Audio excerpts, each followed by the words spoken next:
자, 두 번째 질문입니다. 사회초년생도 연말정산을 꼭 해야 됩니까? 저는요, 돌려받을 것도 없고 금액도 작은 것 같아서 그냥 안 받고 안 하면 안 됩니까? 라고 생각할 수도 있습니다.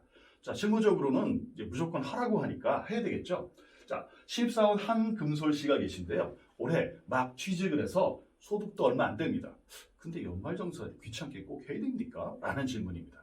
결론부터 말씀을 드릴게요. 하는 게 좋습니다. 하는 게 좋은 이유는 바로 말씀을 드릴 텐데요. 자, 다음 그림을 보시면 좀 절망을 하실 수도 있습니다. 왜냐? 별로 눈에 안 오거든요. 근데 우리가 계속 소득이 있고 세금을 내야 된다면 다음에 보시는 그림에 익숙해집니다. 한번 보도록 하겠습니다. 자, 지금 바로 실망하시면 안 됩니다. 이제 우리는 이걸 이해하는 게 아니고요. 여기에 관한 간단한 코멘트만 들으시면 돼요. 간단히 말씀드리겠습니다. 근로소득자, 회사죠. 회사에 다니시는 근로소득자가 어떻게 세금을 내는가의 과정을 아주 간단히 보면 내가 원래 받아야 되는 금액이 있습니다. 거기서 뭔가 빼줍니다. 비과세소득 별게 아니고요. 식대라던가 내가 회사에서 일을 하는데 운전을 한다. 그러면은 기름값 이런 걸 얘기합니다. 그 다음에는 총 급여의 이름이 나오고요. 그 다음에는 근로소득공제라는 게 나오는데 이 근로소득공제는 우리가 흔히 생각하는 그게 아닙니다. 그냥 자동으로 빼주는 겁니다.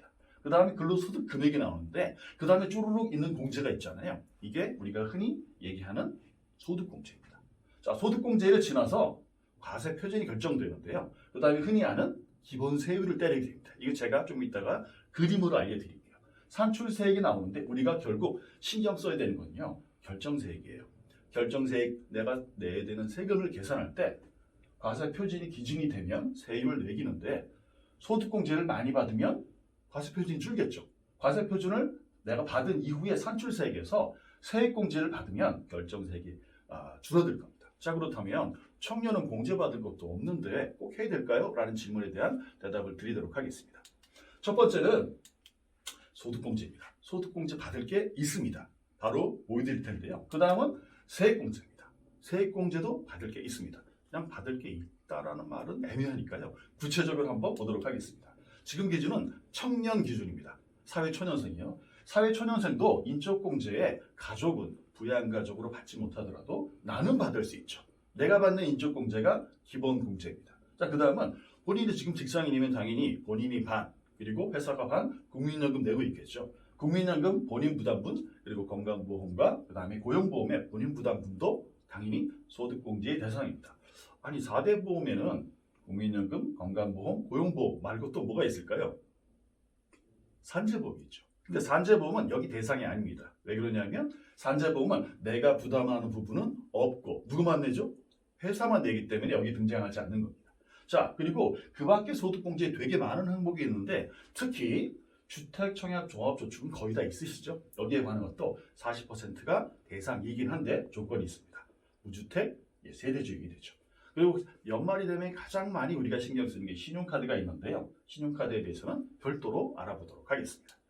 자, 아까 얘기했던 것 중에요. 또 빼는 게 있었죠. 세액공제. 소득공제는 과세표준이 되기 전에 빼주는 거고 그리고 세액공제는 과세표준이 된 이후에 빼주는 겁니다. 무슨 차이가 있습니까? 사회초년생은 별로 차이가 없어요. 그런데 소득이 굉장히 많으신 분들이 있겠죠. 그분들은 소득공제가 훨씬 중요합니다. 그건 좀 이따가 다시 보여드리도록 하겠습니다. 세액공제는요, 여러 가지가 있지만 가장 많이 우리가 소개를 받는 내용은 연말에 연금을 드시라는 겁니다. 연금 받아서 돌려받으세요. 이런 얘기. 연금 계좌가 있고요. 보험료, 의료비도 해당이 되지만 조금 좀 어려운 점이 있고요. 그 다음은 기부금. 올해 같은 경우에 재난 기부금을 하시는 분들이 있으시기 때문에 기부금도 당연히 공제의 대상입니다. 자, 아래쪽에 있는 월세가 있는데요. 예를 들어서 지방에 사시다가 서울에 좀 취직하러 오셨으면 집을 얻는데 비싸니까 원룸을 잡았어요. 달달이 월세를 내고 싶어요. 그러면 세액공제가 될 수가 있습니다. 그 대신 무주택, 세대주택 조건 등 여러 가지 조건을 만족해야 됩니다. 자, 우리가 지금 질문이 뭐였죠? 사회초년생 돌려받을 것도 별로 없는데 꼭 연말정산 해야 됩니까? 자, 결론이 뭐였습니까? 공제받을 항목이 있으니까 연말정산은 하는 게 좋다였습니다. 자, 우리는 이렇게 복잡한 거 싫어하잖아요. 간단하게 만들어 봤습니다. 사회초년생도 연말정산을 꼭 해야 됩니까? 해야 된다. 왜요? 기부, 건주신, 그리고 연보의 기월이 있기 때문에.